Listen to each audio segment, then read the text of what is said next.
To a yanzu kamar yadda kuke gani dai, shugaban ƙasar Rasha Putin ya gargaɗi shugaban ƙasar Najeriya Asuwaju Bola Ahmad Tinubu akan ya yi gaggawar kawo ƙarshen wannan abin da ake yi a Najeriya sakamakon 'yan ƙasar sun fusata sun fara ɗaga tutar ƙasar Rasha da kuma hotonsa, inda a yanzu dai haka ya gargaɗi Tinubu akan cewa zai turo da manyan sojoji na Wagner domin su taimaka wa Najeriya akan kawo ƙarshen mulkin zalunci na kama karya da Bola Ahmad Tinubu ke yi.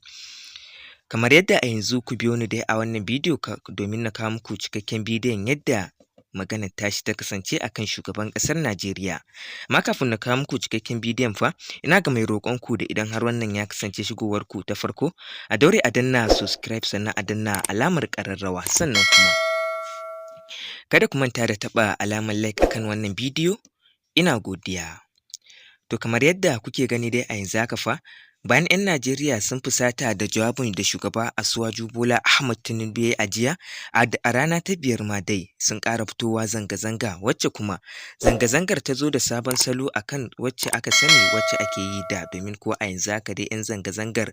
sun fara ɗaga tutar ƙasar Rasha, inda suke bayyana cewar suna buƙatar taimako daga ƙasar domin suna so a zo a yi musu juyin mulki ko kuma a yi mulkin mallaka kamar yadda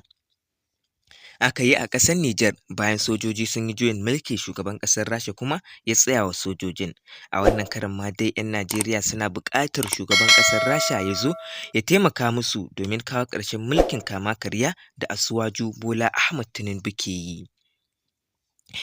To haka zalika a ta daga gefe mun ga sanda shugaban ƙasar Rasha ɗin Putin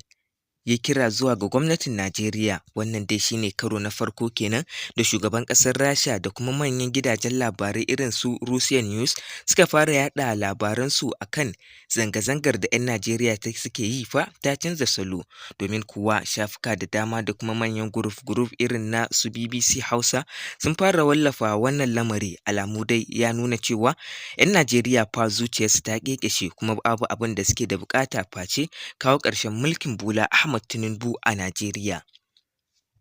Ko kuma idan ba a kawo ƙarshen mulkin nasa ba fa, to akan ya yi gaggawar ba da haƙuri ga 'yan Najeriya, sannan kuma ya biya musu buƙatocinsu guda biyar, domin ko 'yan Najeriya sun ce abubuwa biyar suke so. Na farko dai dawo da tallafin man fetur, na biyu a buɗe boda domin a ci gaba da kasuwanci tsakanin country from country,